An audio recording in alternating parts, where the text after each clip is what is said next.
నర్సంపేట మాజీ శాసనసభ్యులు పెద్ది సుదర్శన్ రెడ్డి ఆదేశాల ప్రకారం ఖానాపురం మండల పార్టీ వేపచెట్టు తండా గ్రామాల కమిటీల ఆధ్వర్యంలో కాంగ్రెస్ బాకీ కార్డు విడుదల చేసిన పార్టీ శ్రేణులు. ఈ సందర్భంగా మండల పార్టీ అధ్యక్షులు మహాలక్ష్మి వెంకట నరసయ్య, మాజీ ఎంపీపీ వేములపల్లి ప్రకాష్ రావు, ఎన్నికల కమిటీ మండల కన్వీనర్ బాతిని శ్రీనివాసరావు మాట్లాడారు. 4000 పెన్షన్ లేదు, ముసలిలకు 4000 ఇస్తానన్నాడు, 4000 లేదు. ఇప్పుడు 2500 పెంచుతానన్నాడు, 2500 లేదు.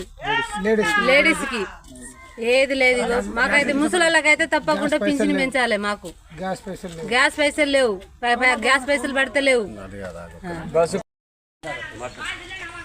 పెద్ద మనిషి నీకు పింఛన్ వస్తుందా? 2000 వస్తుందా?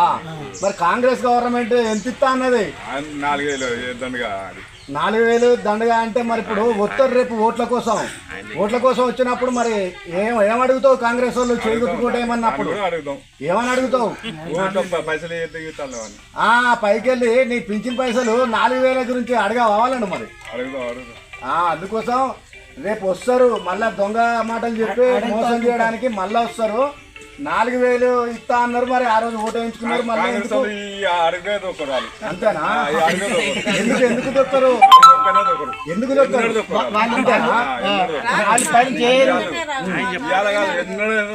ఇక్కడ 2000 వస్తాయి వాళ్ళ ప్రభుత్వం అన్నారు కదా. అంటే 4000 పింఛన్ ఇస్తాం, అది కానీ బోకరేసాలు రైతు బంధు పడతలేవు. రైతు బంధు ఇస్తున్నా 4000 పింఛన్ ఇస్తామని అన్నారు. బోకరేసాలేసి అంత ప్రజలను మోసం చేసి బతుకుడే కానీ ఏం లేదు. ఇవాళ ఈ టైం అప్పుడు రైతులకు ఒక్కొక్కరికి నీళ్ళ దిశ చెప్తారు ఊజమతాల గురించి. ఒక్కొక్కరు పెళ్ళ మొగలు పోయి అక్కడ పోయి గోదావకాల పోయి పండుకుంటారు. అయినా ఊరియా దొరకలేదు. అదే కేసీఆర్ ఉన్నప్పుడు ఎవరికి ఊరియా అనేది స్టాక్ ఉండే, ఏదైనా ఇబ్బంది లేకుంటుండే, కరెంటు పోకుంటుండే.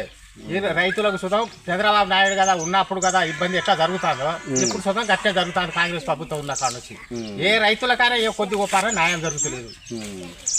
ఇప్పుడు మళ్ళా ఓట్ల కోసం వస్తాను. ఇప్పుడు మందిని ముంచేదానికా, ప్రజలను మోసం చేసేదానికా, రైతులను మోసం చేసేదానికా? రైతులకు ఏం న్యాయం ఉన్నది? మిర్చికి రేటు ఉన్నదా? మేము పండించే పంటకు రేటు ఉన్నదా? పంపు బంధు కొట్టే ఎంత రేటు ఉన్నది? ఎన్ని అవుతాయి? ఇప్పుడు 100కి 10 రూపాయలు, 100కి 5 రూపాయలు చొప్పున తెచ్చైనా కానీ కొట్టది దాటలేదు. ఇప్పుడు కూలిదానికి కూలీకి 700 అయినాయి. రైతు దగ్గర ఏమున్నది? మేము పండించిన సరుకు రేటు ఉన్నదా? వాడు ఓటు రాని అంతేనా? మరి చేగుర్తుకు ఓటేయాలనేది బ్రహ్మాండంగా ప్రచారం చేస్తాను.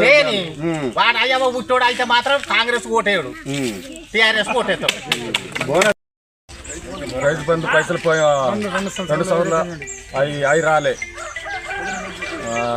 మళ్ళీ 2500 లేడీస్కి ఇస్తామని అవి కూడా అయ్యలే.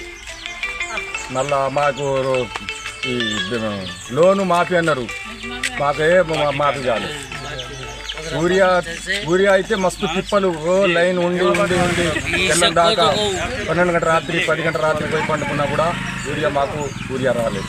ఇబ్బంది, పంటలు లేవు, పంటలన్నీ మొత్తం ఖరాబ్ అయినాయి. అసలు వేసిన పెట్టుబడి కూడా అలా వెళ్ళేటట్టు లేకుండా అయిపోయింది. ఊరియా రాలేదు, మస్తు ఇబ్బంది అయితే ఇబ్బంది పడ్డాం. పింఛని నాకు రాలే, పింఛని అసలే లేదు. నాకు నచ్చిన వాళ్ళకి అందరికీ వస్తున్నాయి కానీ నాకు పింఛని అసలే రాలే. రైతు బంధు వస్తుందా? రైతు బంధు రాలే. ఇప్పుడు మొన్న పడ్డాయి ఇచ్చినాయి, మా పోయిన సంవత్సరం రాలే. ఎంత రావాలి మరి? అవి ఎంత బాకీ ఉన్నాడు అప్పుడు? అంటే 3 సార్లు రాలే. అంటే 6,000 2 సంవత్సరాలు 5,000 6,000 కావచ్చు. 18,000 రావాలి 3 ఎకరాలు. అవి రాలే. 18 36,000 రాలే. వాళ్ళ తిన్నారు, మాకు రాలే. యాసింగ్ బోనస్ రావాలన్నారు, అది బోనస్ కూడా రాలే. మస్తు ఇబ్బందిగా. నా పేరు లింబా, జీ లింబా. మరిన్ని అప్డేట్స్ కోసం మా ఛానల్ని సబ్స్క్రైబ్ చేయండి.